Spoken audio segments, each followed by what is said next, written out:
Hello and a warm welcome to the Racing Postcast, brought to you by the Racing Post, sponsored by Unibet. What a fantastic weekend we have coming up. Cheltenham is back once again. We've got a great card there with the December Gold Cup being the highlight on the card. We've also got an Albert Bartlett Novices hurdle trial there. That'll be interesting at Grade 2. We'll see what the panel think about that. And we've got 3 competitive races at Doncaster to go through as well as getting the panel's selections elsewhere and then naps for the weekend. A good weekend for the Postcast naps-ish. Last weekend I landed mine with Spirit Danu at 6-1. Gary Moore and Niall Houlihan doing the business. Ed Nicholson, I'll come to you now, just narrowly beaten in the London National Handicap Chase with Beauport in second. Can't believe it. I was at Chepstow watching it on the giant screen and I cheered it home. I thought it had won. It miles behind, then made the ground on the bridle and just it may be a little bit soft. It didn't get there in the end, did it? An old stager coming to do him on the line, but yeah, it wasn't a bad effort, but not as good as yours. Yours is always going to win. Yeah, well, hopefully we can have some winning naps this week, and with the panel we've got on this show, I'm sure we will. And we've got Maddy Playle. Last week I mentioned on the show to make sure that all viewers and listeners got up to watch the Sunday racing at Hong Kong, and Maddy was out there all of last week. Maddy, great to have you back on the Postcast first of all, and how was last week? It was unbelievable, Sam. Yeah, I'm still a little bit jet lagged, so if I look a bit weary, that's probably why. But yeah, I've seldom been on a race course and seen anything like what we saw from Golden 60. The vibes, including from myself, were a little bit tempered beforehand with the draw and hadn't been seen since April, and he was an 8-year-old, and the noise from the crowd as he hit the front and just absolutely demolished the field in the Hong Kong Mile was unbelievable. I won't forget it in a hurry. Yeah, the atmosphere out there just looked absolutely insane, especially on Sunday. And James Stevens, a smile on his face as always. There always will be when Cheltenham's coming out this weekend. How are you, sir? Yeah, I think my last race meeting was Hereford on a Thursday or a Wednesday, so it was a bit different to Golden 60. But no, 2 good days at Cheltenham, and you're right. It's always good when racing's back here. Absolutely, yeah. We're going to be covering all of the action on ITV. So Cheltenham and Doncaster, I think we've got 8 races to get through. As always, do like, comment, share and subscribe. Get your naps in down below in the comments. I'll try and respond to as many as possible. We're going to start off at Cheltenham for our first part of the show, and we kick off with the 1:15 there. We've got a handicap chase over 2 miles, a Class 2 event, where Unibet's betting currently have In Excelsis Deo as the 15-8 favourite, narrow favourite there with Calico at 2-1, Fernamble Savola 11-2, Orcan Risk is 13-2, Prince Escalus is currently 12-1, Madara's 12-1, and Baron de Middleton, the outside of the lot, at 25-1. These prices are correct at the time of recording, do remember that, so prices may have changed slightly. Ed Nicholson, kick us off with a winner on this week's show. Let's hope so. Difficult race. I mean, the joint favourites, or In Excelsis Dio's slight favourite with Unibet at time of recording. Lightly raced individual, has looked really good on at times, but stayed on well last time, and it's my selection at 15-8 to beat Calico, who's the other favourite. I mean, the thing here, I think, is going to be the pace. He looks like he needs a fast pace over this trip of 2 miles. He looks more like a 2.5 mile. The way he stayed on last time certainly gave that indication, and he's going to get that fast pace, I think, with a few runners here, a few front runners that definitely need to lead, and I can just see him stalking in behind and coming there, jumping the last and hopefully sprinting away. So yeah, that's going to be my selection. Harry Fry's going well at the moment, and Jonathan Burke's always riding Cheltenham very well. So yeah, 2-1. But I can understand those people that might fancy Calico as well. Really good form. Has been a little maybe disappointing years gone by, but that form with John Bonner at Aintree stands a test, doesn't it? Really, and that looks like a horse that probably you would think would be well handicapped on that. But it's between the two for me. Okay, but In Excelsis Dio, a narrow one for Ed Nicholson there. Maddy Playle, do you see this as a 2-horse race, or do you think anything else could get into the mix? I see this as a 1-horse race, Sam. I think Unibet have got it right. I am being a bit tongue-in-cheek there, of course, but I'm with Ed. I like In Excelsis Deo. He's a horse who's young horse, still only a 5-year-old, been on my radar for a long time, and that form from his last runs worked out really nicely. Obviously, not long till May behind him ran a cracker in the Paddy Power, and Triple Trade, who actually beat Calico last time, was just ahead of him. Calico, I wonder about how much he finds off the bridle. He looked the winner for a long way last time and then just seemed to fade close home, and he's going to have to give a lot of weight to the youngster here, who I think is just progressing and improving. He, on the other hand, finds a lot off the bridle in Excelsis Deo, as Ed touched upon. I think he definitely should be favourite. I'm not sure there's that much depth in behind in this race. Orcan Risk likes to go forward, so does Calico. Should ensure a decent pace for Harry Fry's runner. And yeah, I'm fairly confident that In Excelsis Deo can get us off to a flyer at Cheltenham. It's going to be great to be back at the home of jump racing. Okay, another vote for the JP McManus runner in Excelsis Deo. We couldn't agree last week on selections. Could we start off this week's show with a hat-trick? James Stevens, who do you like in the opener here? It's a hat-trick, I'm afraid. Yeah, for a lot of the same reasons as you've mentioned, but the two that I think the standouts for me are, firstly, this is going to be really soft ground. It's been very wet here. I live in Cheltenham. It's very, very wet here for the last couple of weeks.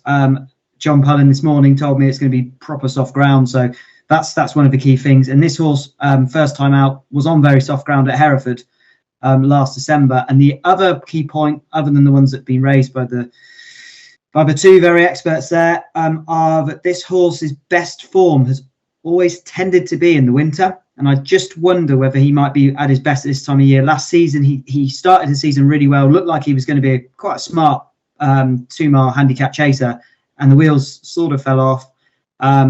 His run-up, October, was a lot better. He's had a good bit of time off. Soft ground, more of a stamina test because we're on the new course this time, and this is his right time of year. So hat-trick complete. Fingers crossed we're all right.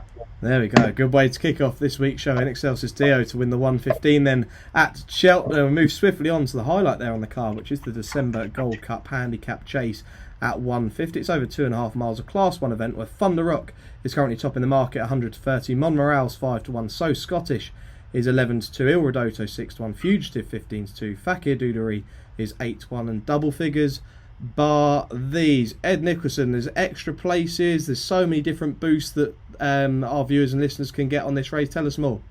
Okay, let me start with just the offers we've got. We've got extra places on this race, as you would expect for a competitive handicap these days. Paul Nicholls to train the winner. He's the most successful trainer in this race. I think he's had 38 runners, 5 winners and 12 places. I know. But also he's done well in recent years. So we're pricing up him to win the race at 11-4. We also thought we'd do a little special GBV Ireland bet, because the GB teams doesn't always do really well at Cheltenham, and we think they might do this year in this particular race. So GB trained winner 2-7. Irish trained winner 11-4, and we've also priced up the two course and distance winners. There are only 2 course and distance winners in this race, which is, I think, fairly unusual for this race. So Il Redito and Torn and Frayed, if either of those two were to win 9-2, so plenty of different offers available for the race. And I mean, why wouldn't you as a bookmaker? Because it is one of the most competitive handicaps of the season. And incidentally, I know that the top weight, Fakir Dudery, wasn't in the race until 5 minutes before the 10 o'clock deadline. So I think a lot of trainers were thinking that they were going to be in with a racing weight. But obviously he's come in, carries 12 stone, rated 162. In the research for the show, I was trying to find out whether a horse like that has won this race. And obviously you only have to go back 5 years to Frodon, who won off, I think, 163, was it maybe? 4 was it? 4. So you can see that it can be done, but it will be a hell of a performance if Fakir can do it. But obviously good form at Cheltenham. And it was pulled out. Wasn't pulled out. The Huntingdon race was called off, wasn't it? The Peterborough Chase. So they've been ready to go for a while. That would be my selection at 8-1. I know that JP's got the second or third favourite with Scottish, but the top end of the market is packed full of second season chasers, as you would expect. Well, handicap second season, win something decent on the way up to be a graded contender themselves. But of the 3 that are the top, with Thunder Rock and Monmorale, I kind of thought the So Scottish was the third choice of those 3. His jumping isn't the best for me. So I just think that maybe the JP, although the betting suggests that it's a second string, I think it may be the first string. So yeah, Fakir Dudery is my selection. Around about 8-1, which with those extra places, I think is a good each way bet. Absolutely, I agree. Top weight Fakir Dudery absolutely loves Cheltenham. I'm a big fan of Fakir Dudery. It's just whether he can carry that 12 stone round on Saturday. James Stevens, who do you like in this one? Yeah, I've landed on Fugitive. I'll start with your selection. I think how great is it to have a big Saturday handicap where you've got a real top class horse at the top of the weights. We've got 2 races like that with Protectorate later on, but fantastic. Hopefully it's the second that wins it though, Fugitive. As I mentioned earlier, the switch to the new course is a key thing, and there's a bit more stamina on this race, and I think that's really going to suit Fugitive because I looked through his form on the new course and it's far, far better. And a very interesting chat this morning with Richard Hobson about it. I said, is it the stamina test? And he said, partly, and I hadn't been any bit aware of this until he told me, is that there's the 2 out on the old course. Because of the way this horse gets into his race and gallops and gets into a rhythm, he tends to always get caught out by 2 out. So I've watched back all his races and there's a bit of truth to that, including last time where he was a really good 4th in the Paddy Power. So that's only made me a bit stronger. Soft ground, 2 mile, 4.5 at Cheltenham is absolutely what he wants. He's on a high-ish mark, but he still keeps knocking on the door, including at the Cheltenham Festival last year when second to Seddon. And his run last time I thought was really encouraging. He tanked through the race, looked like he was going to win. I mean, I've been thinking all week that the Paddy Power was stronger than this, but I'm not so sure anymore. It's a similar, but he's run really well at Cheltenham. He loves it round here, handles the ground, lots to like. And we'll see how he jumps 2 out on the new course. Okay, Fugitive currently 15-2 with Unibet, a great bet with the extra places on offer. And Maddy Playle, your selection for the December Gold Cup.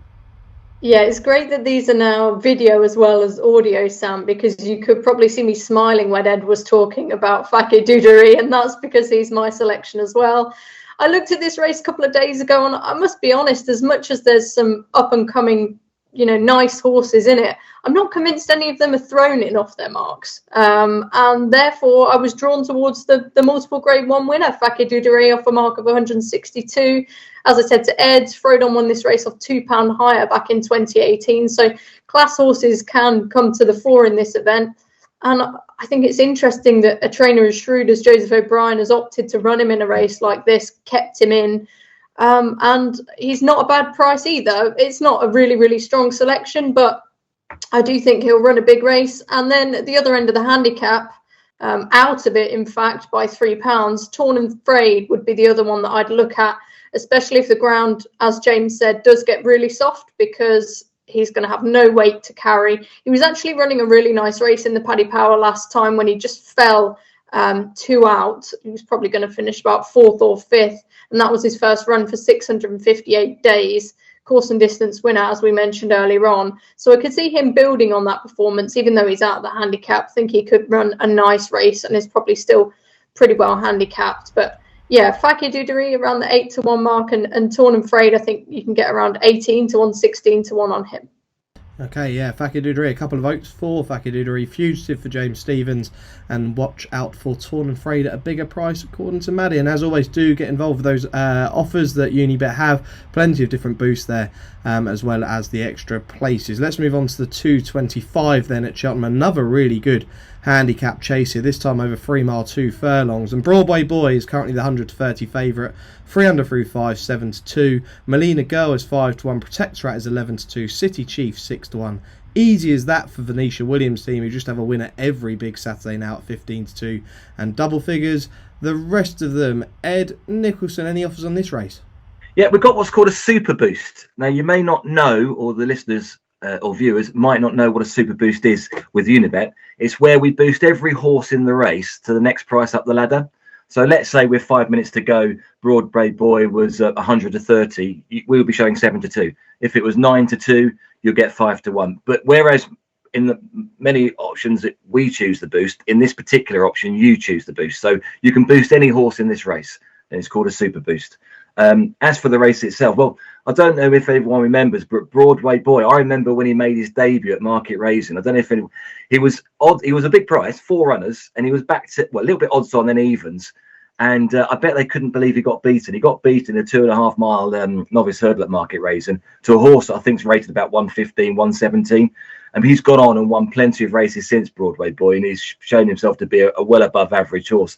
I think it was like 126 over hurdles, but he's done well over fences, but he's on 146 here. I just thought that was quite a high mark for him. So I was looking to take him on On the other side of the fence, there's a horse. We spoke about it earlier on, or James did. Protectorat, who's brilliant. I mean, he won the Unibet Many Clouds, one of 2,203 races we've sponsored over the years, and that was a great occasion. If you remember, it was terrible weather. It was awful weather, and just that kind of put him forward as a contender for the big Grade Ones once he won that. But I'm going to go for 3 under 3.5. McNeil colours, I don't think will win the December Gold Cup, but I think they might win the next race here. 3 under 3.5. Paul Nicholls, Harry Cobden's been backed in the market from around about 6s. He's got some good form in chases, 4 from 11. He actually made his debut at Chepstow in a good race there, and got beaten. But I remember Max McNeil not wanting. He doesn't tend to watch his horses during his races, does he, James? You've seen him many times, and he was happy with that run when he came second, and he's proved himself to be a decent horse. Ran really well last time out in the Badger Beer. He's had his second wind surgery as well. Just got the feeling there's a bit more improvement to come. So around about 9-2, I think he is at the moment with this. That'll do for me.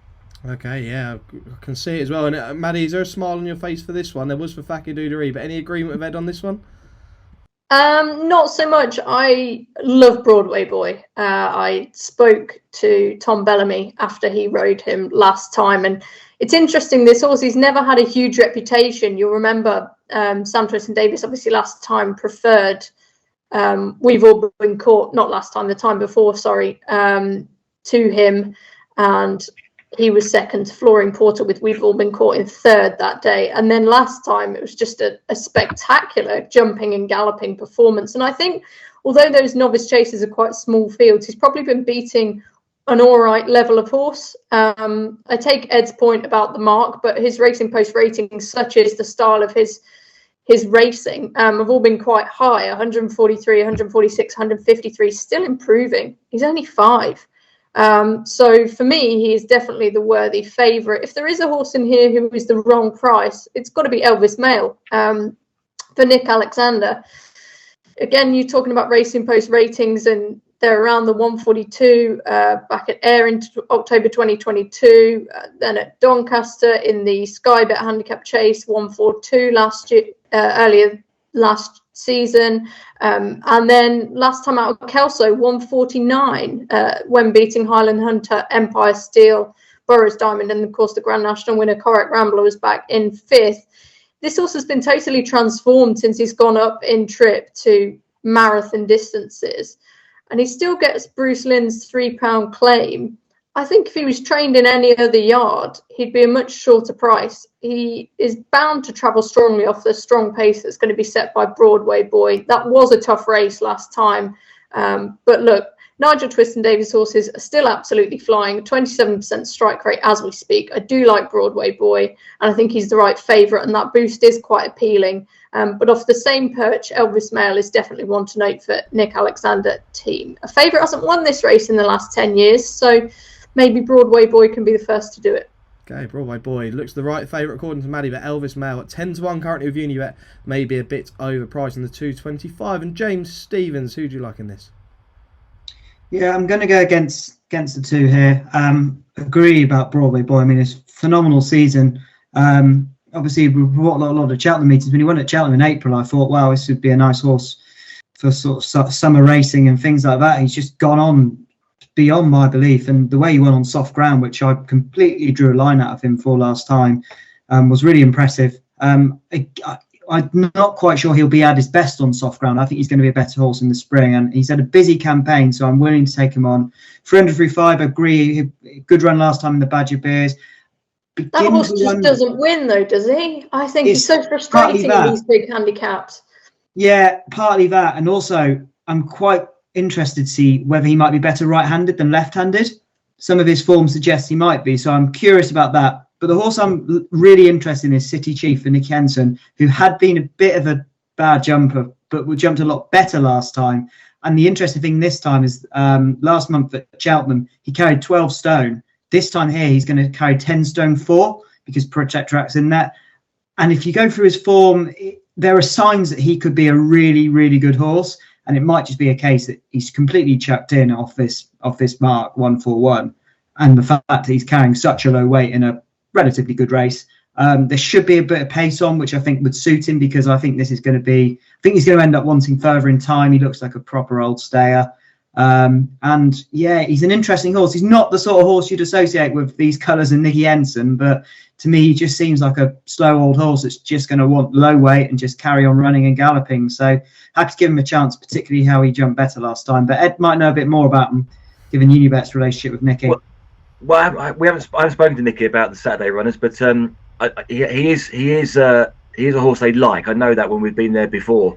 And he's as much as I do, James, speaking to him, he does. I mean, everyone watching knows that he gives his horses time, and if it's a nice horse, he gives it even more time. And City Chief has been given time from that from his first run, and obviously from his runs last season as well. And he has been the market supporter this morning since we put the prices up. 8 if you at time of viewing, he's 11-2 with Unibet, but he was available much bigger with other firms earlier on in the day. One thing I would say about Elvis Mail, it's not just the trainer, but I think if it was Kelso, I think I'd be looking at him to win. I think he's won 5 times at Kelso, and he's seems to be a different horse there. So that, I mean, I was looking at him because he did run so well first time out, but I kind of got the feeling that might have been one of the races they were going for. It's quite a good race at Kelso. If you're a Kelso specialist, I think you probably aim for that race, don't you? So that kind of put me off, but yeah, he's a win machine, that's for sure. And as you say, he's got a low weight, or relatively low weight, and at 10-1 or thereabouts could be an each way alternative. But yeah, I like the race. It's got a nice shape to it as well. You know, with the top class horse at the top, obviously, with plenty of history on soft ground and staying chases. It's going to be a good race, I think. And it's another really decent race on what is a cracking day's racing. Absolutely, yeah. And we move on to a cracking race next. We've got a Grade 2 coming up, which is the 3 o'clock there at Cheltenham, which is an Albert Bartlett Novices hurdle. This is over 3 miles, with Shanna Bob is 7-4 favourite currently with Unibet. Destroy the Evidence is 9-2. Illico de Cot is 6-1. Cadell is 7-1. Kerry Hill is 9-1. Yes Day is also 9-1. Moon d'Orange is 11-1 and 18-1. Bar these. Ed, Nicky Henderson, first of all. James has mentioned City Chief, but how can viewers and listeners get hold of kind of Nicky's blog ahead of the weekend? What's the best way to go about that? Well, we released the blog as soon as we talked to Nicky. So Fridays is up there now as we speak. Saturdays is being done, and that will be up hopefully by close of day today, or maybe first thing tomorrow morning. So we do have the blogs for both Nicky and Nico every weekend, or whenever there's ITV racing, and it actually is the most read blog on Unibet's site, not just for UK but global. He's phenomenally. People want to know what he says, and I'm always fascinated. And the first every month just to check where the top 10 is, like a league table of football. I kind of want to know how popular Nicky Henderson's blog's been, and every month it is the most read. So yeah, we're really happy that Nicky's on board with us, and he's a great ambassador, as I'm sure you agree. But this particular race, Shanna Bob, I don't know if you saw the Plumpton race, guys, but he won that really well by 7 lengths, but needed to be pushed along to do so, and he obviously needed the run and the experience. And I think, you know, plenty of people will be thinking he can win this. He was 2-1 when we first opened up the betting, which wasn't that long ago, and he's now 13-8. And I think he's going to be backed throughout the course of the next 48 hours. But it's interesting because he's a winner at Plumpton for Nicky Henderson, and people don't think that Nicky Henderson has too many Plumpton horses that end up being any good. But he's always telling us that there are 2 horses that won their prep race or prep races at Plumpton before winning at the Cheltenham Festival.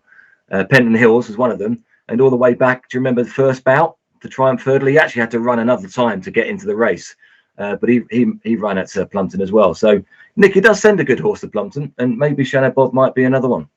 Okay, so it's going to be Shanna Bob for you then. Currently 13-8, like Ed said, well supported already from 2-1 into 13-8. Unbeaten horse going into this, James Stevens. Do you like the Fav? I'm going to take the Fav on just because of the price, really. I think he's too short from what he's achieved. Was pushed along, and I don't think you need to win multiple champion trainers to realise that horse needs a bit of a trip.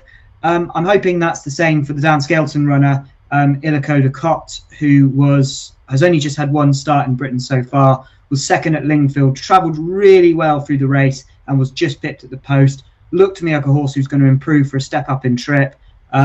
He won his point to point on heavy ground and won that by 12 lengths. So you could imagine conditions would be fine. They paid 100 grand for him. He's been spoken highly about by the Cheltenham team, which is all positives. But that first run was really eye-catching. He looks a smart horse in the making. And this is a tough race. This is a race that takes a lot of getting. You look at some of the winners in the past, the sort of Kilbrick and Storms, and you know what I mean, Harry. This is a race where you need to be a proper stayer. And he strikes me as a proper stayer. Yes, Day is another one who could be that sort of in that bracket of a proper stayer. So he's a decent each way shout. But Illico Cott, I think, is a really smart horse, and I think he's just going to thrive for these conditions. Absolutely. Skelton's runners are definitely coming on for the run, and Skelton's made that very clear. That'll be the case. You can expect more from Illico Cott, currently 6-1 with Unibet. Maddy, who are you with in the graded Albert Bartlett Novice Hurdle?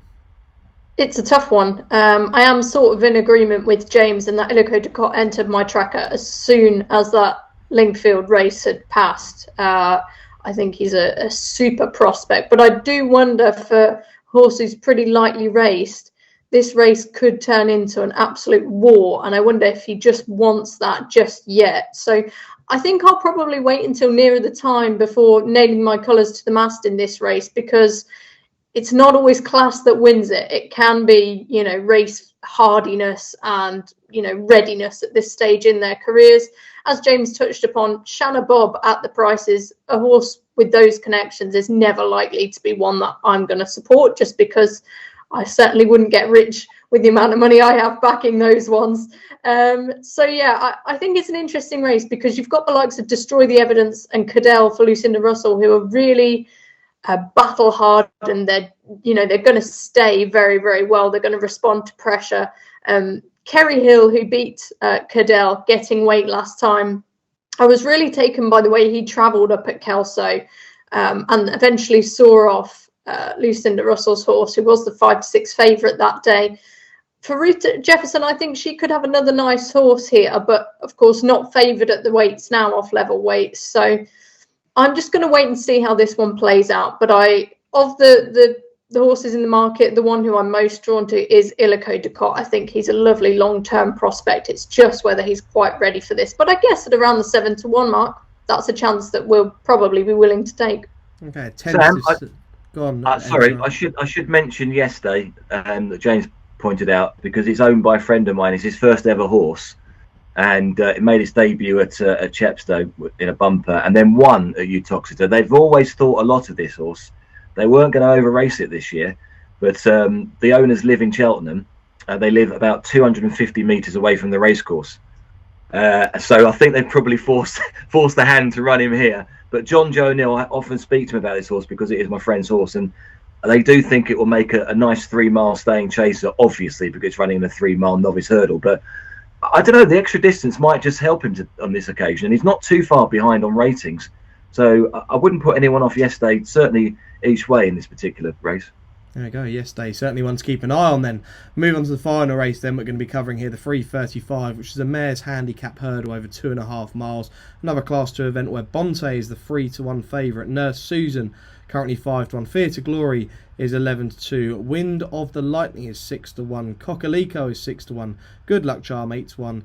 12-1 and bigger about the rest of them in here. I believe, Ed Nicholson, we have a Unibet Ambassador double boost here. Is that correct, with Shanna Bob and Fear to Glory? Yeah, we've got the boosting on Nicky Henderson's and Nico de Boinville's. Not just the special boost that we've got, but we've also boosting all their rides on their on this meeting at Cheltenham this weekend. So go to unibet.co.uk to get the latest prices on the special offers and the boost on Nico de Boinville and Nicky Henderson's rides throughout the course of the day. And obviously they have a great chance with Theatre Glory here. Second favourite, had that one run already, sets her right for this particular contest. But again, it's a good race. It's a deep race, isn't it? Again.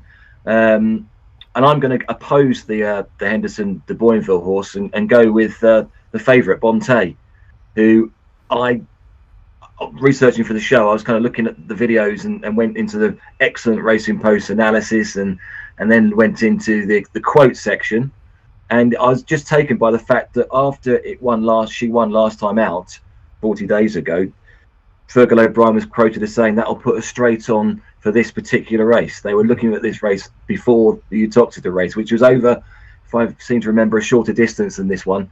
And this horse is getting better and better. They'll be spot on here, probably still well handicapped, I would say. And Fergal O'Brien's horses are in excellent form. In the last 14 days, 18 runners, 5 winners, and a further 7 horses placed. So everything looks right, really, for Bonte to run a good race here, and has significantly been back since the prices in the industry came out. So, yeah, that's the one for me. Okay, yeah, Bonte 3-1. And like Ed said, you can get access to all the quotes as well. Sign up to Racing Post Members Club, get all the quotes, you can get all the race replays, access to the Racing Post Pro card. Currently 50% off your first 3 months, worth getting involved with that. Maddy, our finale from Cheltenham on Saturday, who are you with in this? It's a tough race, isn't it? I must admit, I don't have a really strong view. I was a bit disappointed with the finishing effort of Theatre Glory last time, albeit that was a stronger race than this. Several that I had a look at, but ultimately, I don't know about you guys, but often punting strategy towards the end of a day when it comes to bumpers and that sort of thing, I always look towards Fergal O'Brien to get me out of trouble. And this might not be a bumper, but Bonte's won a couple of those, and as Ed outlined, she's a horse who's been laid out for this particular race. I do think she's probably still well handicapped off her mark of 123.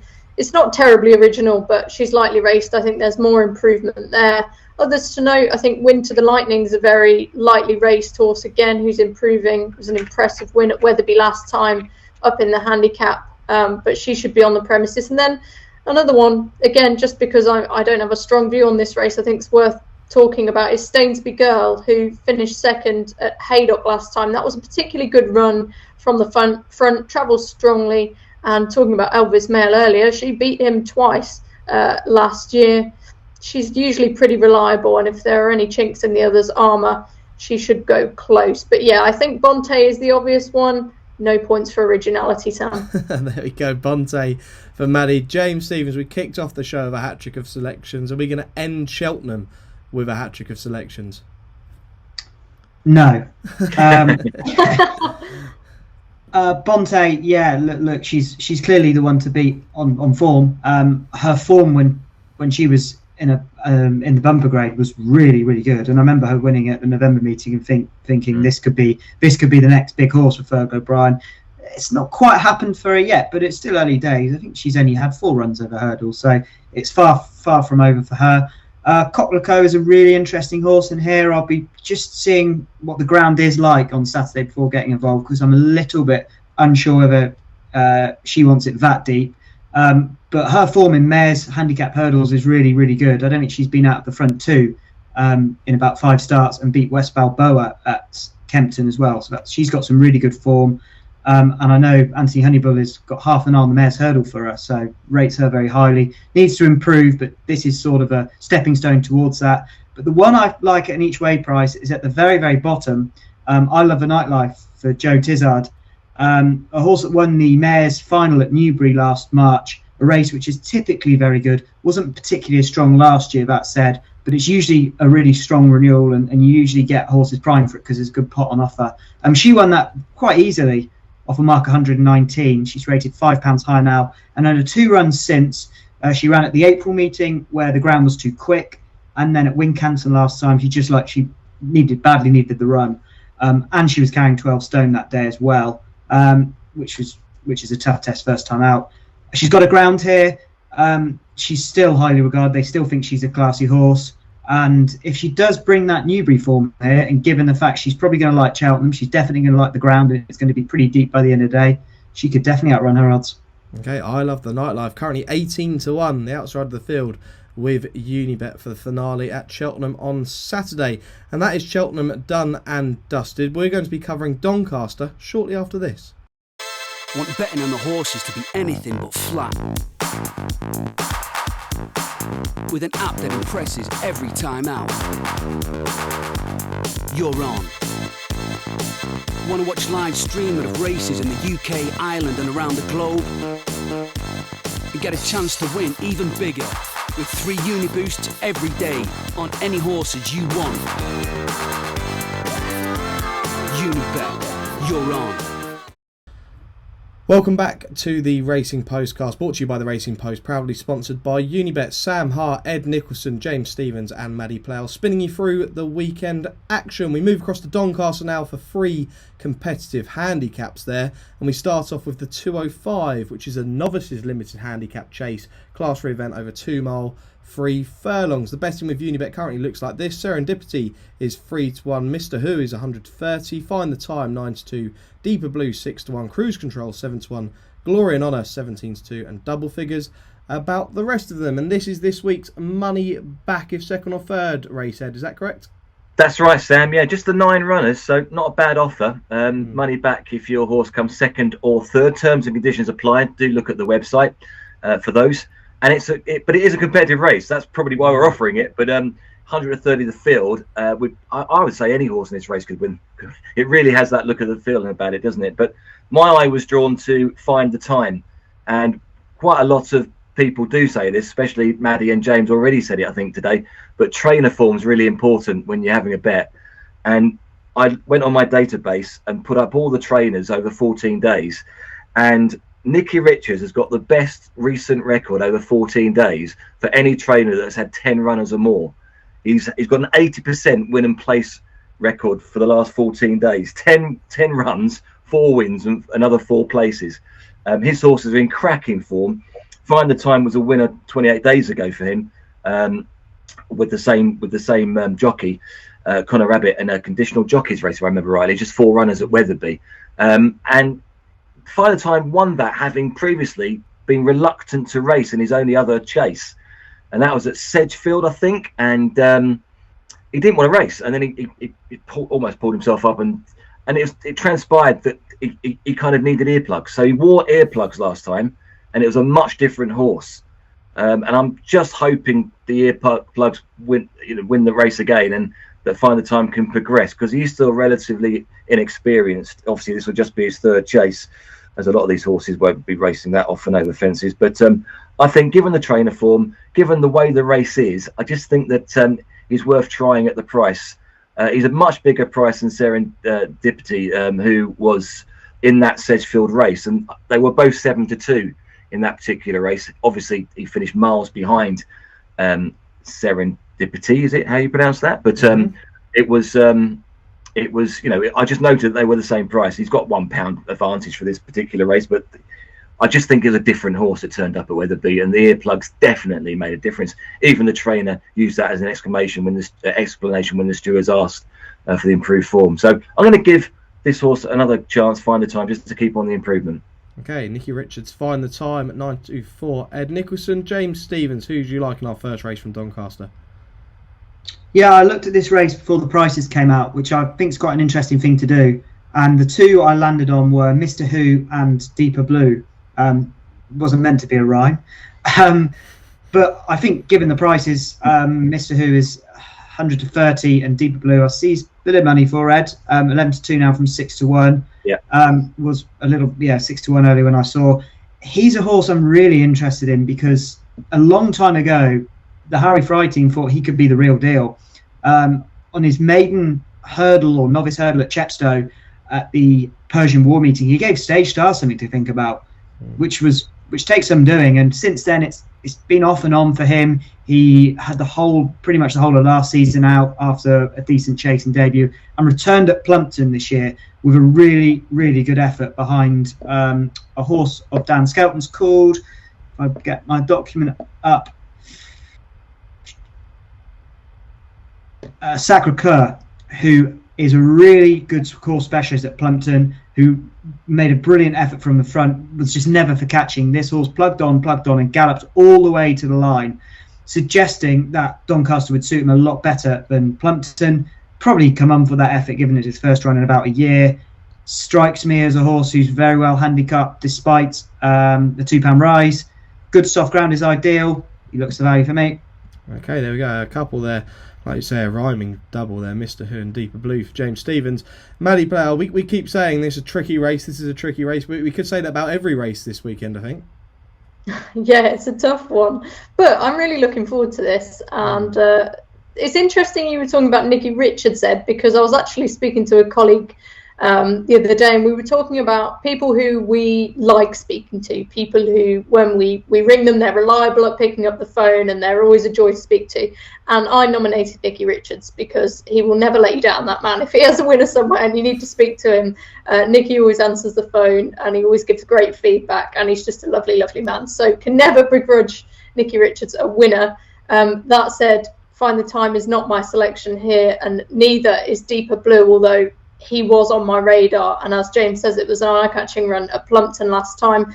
The one I was interested in, and again, I like to try and find value in these races, and that often means taking a bit of a chance, is Henry's Friend. He hasn't yet run over fences, incredibly lightly raced, only had 6 runs, but some really good form in that. On his hurdling debut at Aintree last year, he chased home Man at Work and Grey Dawning. Grey Dawning's shown what he can do with some excellent performances. And then he was second in that good Grade 2 at Sandown, the Winter Novices Hurdle, behind Henry II, beating a couple of nice prospects there. And after that, later on in the season, he was a winner at this track over this distance, albeit over hurdles, at Doncaster, beating Moon Hunter and Ideas Villarets. I've probably absolutely butchered that. But anyway, he clearly likes this track. Was then run in a Premier Handicap hurdle at Aintree, the one that West Balboa won, and finished 20th of 21. But the explanation given was that he got really upset in the prelims and didn't like the large field. So there's an excuse for that run. And I just think if we wouldn't have seen that at Aintree, would he be a shorter price here? He's off a mark of 128, which I think is very, very fair. Ben Pauling, he's had a couple of winners. He could be in better form, admittedly, but this horse has had wind surgery, and just at the prices, I think he was the one that stood out for me. Henry's Friend. Henry's Friend, yeah, currently 12-1 with Unibet. Big old price, some good prices on this week's Postcast. We love to see that, especially if we can land some winners. We move on to the 240, and swiftly on, we've got a handicap hurdle here over 2 miles, another Class 2 event where Gin Coco and Clear White Light are currently topping the market at 4-1. Rare Edition 6-1. Tommy's Oscar is 13-2. Matchless is 15-2. Soaring Glory is 10-1 and 12-1 bar these. Ed Nicholson, what have we got on this race? Well, we're offering extra places for a start. 4-1 the field, competitive race, so extra places available with Unibet. It is a difficult race, but I mean, my eye was instantly drawn to the top weight Tommy's Oscar, given the competition that he faces today and given what he's been running against in the past. I would suggest much better quality. I remember Tommy's Oscar from 2 or 3 years ago, was it, when he won the Unibet New One hurdle at the Grade 2 at Haydock, which no longer exists, that race. And he had a great season that year. I think he won 4 races and finished 8th in the Champion Hurdle behind Honeysuckle, the Unibet Champion Hurdle behind Honeysuckle. And I think he's got a really good chance here, I must admit. I thought the price was quite interesting as well, 6-1. He's... If memory serves me, he was travelling really well last time out, wasn't he? Was it the Old Rowan over fences? Maybe I've got that wrong, but I seem to remember. Yeah, that's right. In the Old Rowan, he was travelling really well. Although it was a chase, it became a flat race because there was no fences jumped in the home straight. But he was the last one off the bridle, and just got a bit out battled, or maybe the distance was a little bit too far for him. He has won over 2 mile 3. He's a 3 mile winning pointer. But all his best runs have been over 2 miles over hurdles. He's run a couple of good races over 2 miles 4. But I would suggest that he's probably better over fast run 2 miles on hurdles. And I just thought everything looked rosy. I liked the price as well, 6-1 or thereabouts. So Tommy's Oscar will do for me. Okay, top weight Tommy's Oscar for Ed in the 240 there. Maddy Playle, who are you with? I'm with Rare Edition. My eye was instantly drawn to him. If you look back at his form from last season, okay, yes, he was pulled up in the Supreme and it didn't fare much better in the Grade 1 behind in the pocket at Aintree. But before that, looked really good when winning over this course and distance and beating Matchless, and then beat Rubo by 7 lengths on Boxing Day at Kempton. Form that's obviously worked out very well now with that horse emerging as a champion hurdle contender. He then went on to finish second in the Sydney Banks. But I think 2 miles is this horse's trip He's by Califett, and some of those can be quite lively, enthusiastic types, as much as there is stamina in his pedigree. He's got a rating of 136, and this sort of race should be much more his bag than Grade 1 contests. Bradley Roberts takes £5 off, and I think he's the one for me. I completely agree with you there. I think Bradley Roberts taking off the 5. They're rated 136. I think this horse is far better than that. And I think we could see a big day, especially from this course and distance winner, Rare Edition. Currently 6-1 with Unibet. I like him a lot. James Stevens, who do you like? Yeah, I'm in the Rare Edition camp as well. Not much else to add from what Maddy said there. I mean, that form at Kempton last year is clearly very, very good, and he looked extremely good that day. I thought he would be possibly Britain's best chance in the Supreme, albeit it was going to be dominated by Ireland anyway. Can't add a lot more, but you mentioned Bradley Roberts. Little fact about Bradley Roberts is he rides out Rare Edition every day at home, so he knows the horse very well. I think this horse will prove much better than his mark. If he's back to his best, I think he wins, as simple as.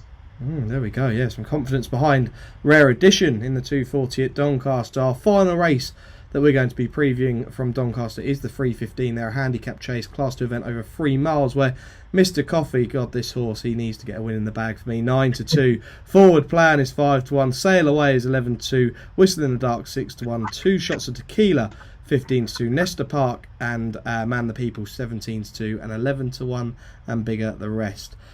Ed Nicholson, oh God, I'd love to see Mr. Coffee win this race. He just never seems to want to win for me. Anytime I'm on, he'll never win. He's a lovely horse. When you come into Nicky Henderson at 7 Barrows, he's one of the first horses you see. He's on the right-hand side, just before you go into the main stables. There's 3 of them. And he puts his big old head out, and he's so lovely. Last time I was there, he was the horse that I was patting the most. He just can't win, can he? I mean, that's the problem. That head can stick out the stable door, but it can't stick on the line first, can it? 10 chases, no wins. 8th in the Grand National. He's always there or thereabouts. He should have won the Cheltenham Festival with Whaley Cohen on board. It wasn't the jockey's fault. He just didn't want to go through with it. I mean, Nicky would hate me for saying that, but he's a little bit irresolute. He doesn't like going through with it. What I'm trying to say. He's second favourite here, 5-1, 11-2. I think he's worth taking on, I'm afraid, but he is a lovely horse. He will be Nicky Henderson's probably one of his final attempts to win the Grand National, the race that he's never won. And he's kind of horse that might go and do it, you know. I mean, that's the kind of horse that will one day win a big one when no one's following him.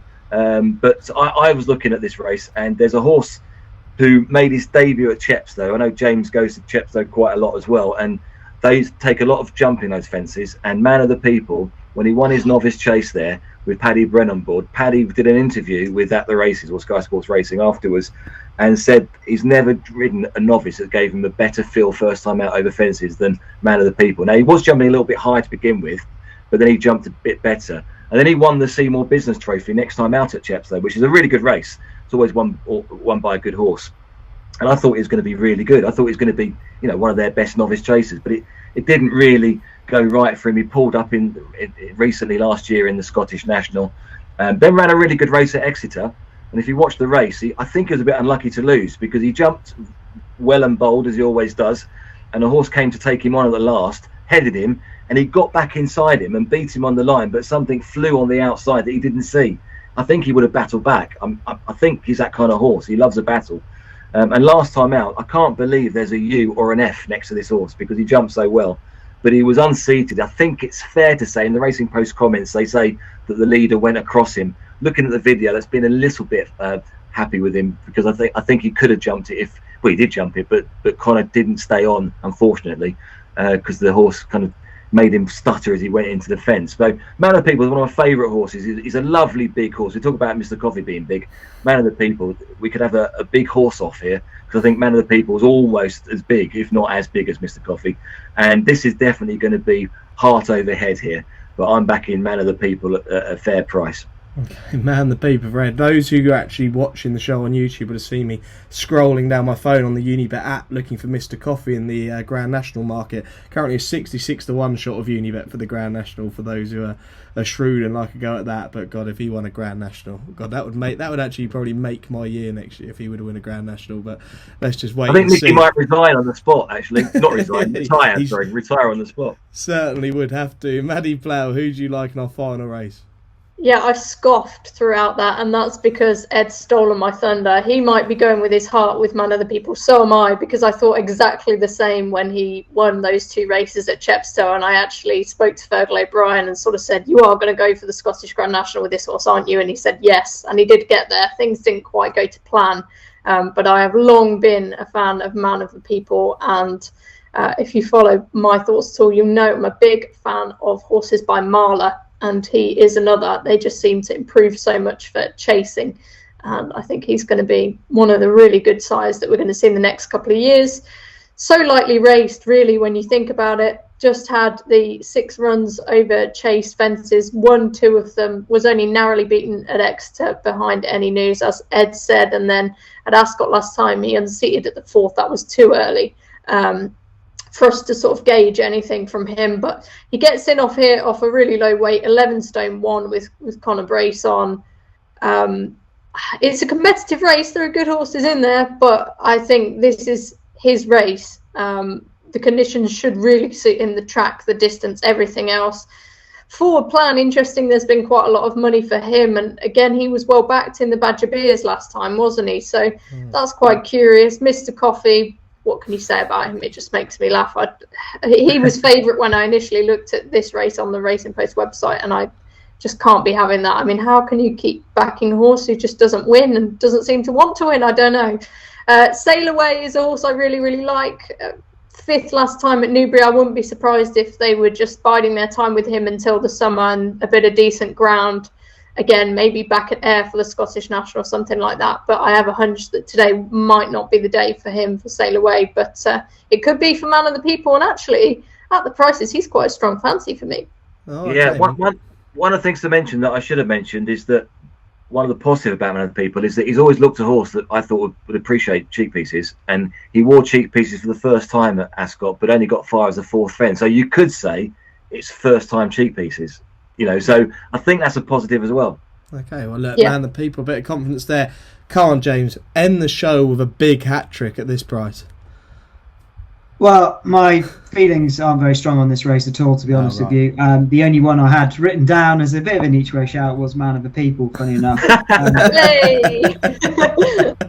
Yeah, you both commented on the race at Exeter. That's the Best Mate, which is usually quite a good race, and I think it was particularly good in October. It's a really warm race, ran at a proper pace, and he was unlucky to be beaten late by Any News, who is a good horse in his own right. Was a big price on the day, but he is a good horse. That was a proper run. I think connections have played around with him a bit. They thought he possibly might want 4 miles. He didn't quite get home. I think what he wants is a fast run, 3 miles on good soft ground. Looks like he's going to get it, doesn't he? There we go. Man the People. That's exactly how we wanted to end Doncaster there. Fair price there and a decent hat-trick to land on at the end. We're going to be getting the panel selections elsewhere as well as their naps shortly after this. Members Club is now available on the Racing Post app. All Members Club subscribers can now access premium news and tips anytime, anywhere. Plus, if you're not already a member, you'll get 50% off your first 3 months. If you haven't already subscribed yet and want to join the greatest club in racing, simply visit racingpost.com/subscribe. Welcome back to the final part of the Racing Postcast, brought to you by the Racing Post, sponsored by Unibet. As you saw from that advert there, 50% off your first 3 months of Members Club. Worth getting involved with that. Now it's time to see what the panel are looking forward to elsewhere, as well as getting their naps. We'll start off with what there is to look forward to. We've obviously got Cheltenham on Friday. We're recording this on Thursday, so we can talk a bit about the Friday card, and there might be some other races on Saturday that people are looking forward to. So James Stevens, I'll start with you. What are you looking forward to this weekend? Yeah, well, I'll start with Cheltenham tomorrow. A horse that I really think is overpriced, mostly because of the yard, more than anything else, which is Donica in the 1:15 at Cheltenham tomorrow, taking on Dolly the Great in the 2 mile 1 furlong handicap hurdle.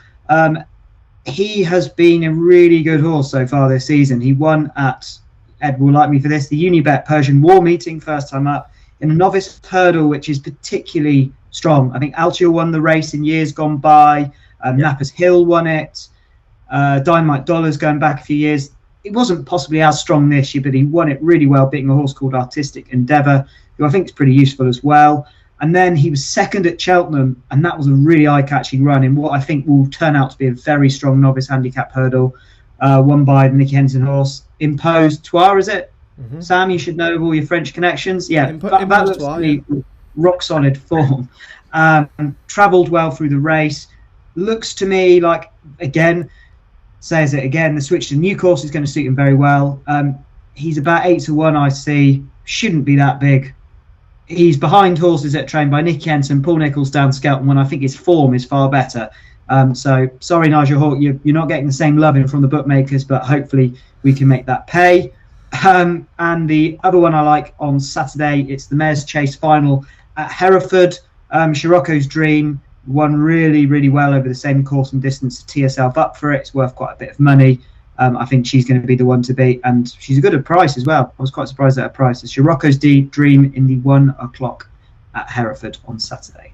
And there we go, a couple to look forward to from James Stevens. Maddie, anything from you to look forward to away from the TV action on Saturday? TV action tomorrow, Friday at Cheltenham. The 150, it's going to be a fascinating race. They might not be the highest rated mares, but it's competitive. The favourite's trained by Gavin Cromwell, who's already cleaned up in a couple of these Cheltenham races so far this year. Le Malmaison, really difficult to know what to make of her form, given that she's so lightly raced, only had 7 runs under rules. The British Handicap has given her a mark of 126. But the one I'm interested in is next in, and that's the course and distance winner, Walk in Clover. If you have a look at her 2 runs at Cheltenham this year, she's caught the eye on both, sort of held up and then produced late. She came to grief on her penultimate start behind my mate Mozzie, but then third last time in that race that I mentioned earlier, won by Triple Trade. Calico was second. She stayed on really nicely. This has clearly been the target for her. Dan Skelton is a master at laying horses out for races, and I think he can probably get the better of Gavin Cromwell in this one. Walk in Clover, I think she should be incredibly tough to beat in the 150 at Cheltenham on Friday. It's one for the 150 at Cheltenham on Friday. Yeah, looking forward to the cross-country chase, actually, the handicap chase there at 3 o'clock on Friday as well. It's a great card. That looks exceptional. It's a really good card on Friday. And Ed Nicholson, I'm sure you want to give a mention to the Unibet Middle Distance Chase Series Veterans Handicap Chase at 2:25 there tomorrow. Yeah, it's in the middle of the 2 cracking races you've spoken about. So, yes, the 2:25 at Cheltenham on Friday is the second leg of the first series of the Unibet Middle Distance Chase Veterans Series. This is a new series. We've signed up a 5-year deal with the Jockey Club. There are 8 races in the first year. The final being at Haydock in April, £100,000 to the winner. It's for 10, 11 and 12-year-old horses running over 2.5 miles, which is why the middle distance words came into effect. And it's great that this race has got 9 runners, 150 rated horse in Sam Brown already. It's only the second race. The first race was at Kempton, which was the lowest of the full 8 in terms of prize money. It was 24 grand. This is 50 grand.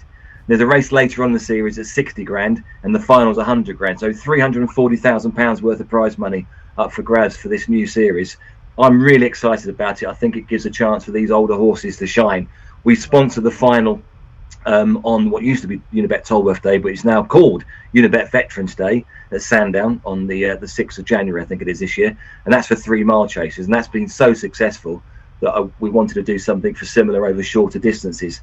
We spoke to the BHA and the Jockey Club. I had wanted to do it over 2 miles, but they were telling me there's not a big enough horse population for 10, 11, 12-year-olds for the 2 milers, so we kind of moved it to 2.5. And speaking to owners like Johnny Delahaye, trainers like Joe Tizard and Nicky Henderson, they said they'd support it, and they have. Joe Tizard had the winner of the first race, and he runs the same horse in this race.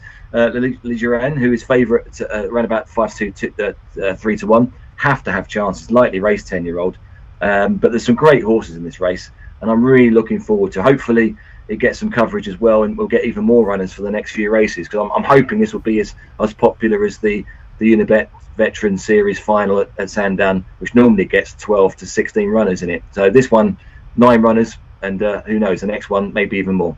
Great initiative, that really is. Yeah, looking forward. Like I say, really cracking card there on Friday. We've got a little bit of time left, and we need to get the best bets of the weekend. We'll start in order because I know who the best bets are. Maddie, I'll start with you. Who's your best bet this weekend? Well, I like to go for value, but hopefully I've already given you that with my other selections. So if it's a winner you're after, it's a winner I'm going to try and give you. The 115 at Cheltenham, back the way it where we've started, and it's in Excelsis Deo for Harry Fry, Jonathan Burke, around the 2-1 mark. I think he should win. Okay, in Excelsis Deo for Maddy. James Stevens, who are you with as your nap? We're going to go big or go home. Fugitive in the big one, the December Gold Cup at 150 at Cheltenham. Everything is primed for a massive run. Really good run in the Paddy Power last time. And I think the switch to new course, which I've banged on about all day, is finally going to pay off with Fugitive. Okay, yeah, I'm going to stick with the same sort of form. I'm going to go to the 225, and I like Easy As That, who was sixth in that Paddy Power behind Stage Star. Stayed on really nicely towards the line. This is the first time they're trying this horse over 3 miles.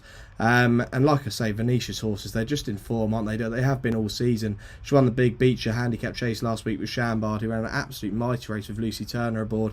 I was quite impressed with this horse back in February. The win beating 5-star Getaway was really impressive. I think this horse will appreciate soft ground, and I'm quite excited to see this horse stepping up over 3 miles. So I'll take Easy As That, who, when we started the show, was 15-2 of Unibet, now 6-1. An absolute smash. So I don't know if anyone's trying to tune in and trying to get hold of my naps early, but yeah, after the form I've been in, don't want to brag about myself, but yeah, I get one selection a week, and I'm hoping that I can land another winner. Ed Nicholson, go on, we need a winner off you this week. Well, first of all, I'm disappointed Maddy's not going for a big prize. Last time I did a postcast with Maddy, she tipped up, was it a 25-1 winner? Was it Goodwood? Do you remember? Oh, that was a Goodwood, yeah, for the morning dash, 25-1. Oh, of course, yeah, Quickthorn, wasn't it? Yeah, Tom Marcon went to the front and didn't see another rival. So see, that's why I don't do many of these shows, because when I do, I like to impress. I was waiting for the 25-1 winner, but I nearly went with Man of the People, Ed, but we went with the shorter price in the end. I'll leave that to you. Well, I'm going to go for a short price one as well, to be fair. I'm going to go for Ponte in the 335 at Cheltenham. I just think everything's in her favour. The stable have laid her out for this race. She's got good Cheltenham form. Trainer's in good form. And she's in good form and up to a distance which she'll be even better at. So I just think Ponte, and I think she probably will be backed as well. She's around about 7-2 at the moment. But yeah, that's the one for me. Okay, yeah, Bonte for Ed Nicholson. Am I right in saying these are being boosted? Ed, when can these boost? When can listeners and viewers get these boosted? Well, they're available from 9 o'clock on the race day on Saturday, but we're actually listening to what our customers say. We might introduce it much earlier for when these podcasts go out, Postcast goes out in the future. But at the moment, it's 9 o'clock on the day of the race. Okay, so currently 9 o'clock Saturday morning, you can get hold of those naps at a boosted price, so do look out for that. We'll have Man of the People as a joint next best for everyone this week. Let's just have that instead. Right, just quickly, what's everyone up to this weekend? Ed Nicholson, where are you off to this weekend? Cheltenham for me. I'm getting early train tomorrow. I'm really looking forward to that. I really am looking forward to that veterans race, because not only are the horses great, but the owners and the trainers, you get to know them, don't you? And it's lovely when an older horse wins. So I'm looking forward to that race. And then if it goes well, I'll stay for Saturday. Absolutely, yeah. It's honestly a great meeting, the Cheltenham meeting for December. Maddy Playle, Hong Kong last weekend. What's happening this weekend? Something much more sedate, I think. Yeah, working from home pretty much. So looking forward to it, though. It's nice to have some downtime. And just watching Cheltenham from home. Hopefully can pick out a few winners. We'll give them a good cheer and hopefully not upset the neighbours too much. But looking forward to having a relax, watching Cheltenham and getting some work done, getting back on the daily grind, Sam. Absolutely. And James Stevens, those who've been watching the show for the past hour will see a dartboard behind you, and everyone will know that the World Darts Championships kicks off on Friday. Are you heading to the darts? Have you got a selection for everyone ahead of the Darts Championship? No, I am heading next Wednesday to the darts, to the Ali Pally. I've got a double session booked, so I'm glad I'm not on next week's postcast, because I don't think I'll be in a good way. But no, heading there, and this weekend it's 2 great days at Cheltenham. As Ed said, that veteran series is a really good initiative. It's great seeing the old horses there and things like the cross country. It's what this game's all about, seeing the familiar faces turn up time and time again. So credit to everyone for getting that involved. And yeah, two great races. Hopefully it's a good crowd. Set to stay dry here. So yeah, best of luck to everyone's selections at Cheltenham.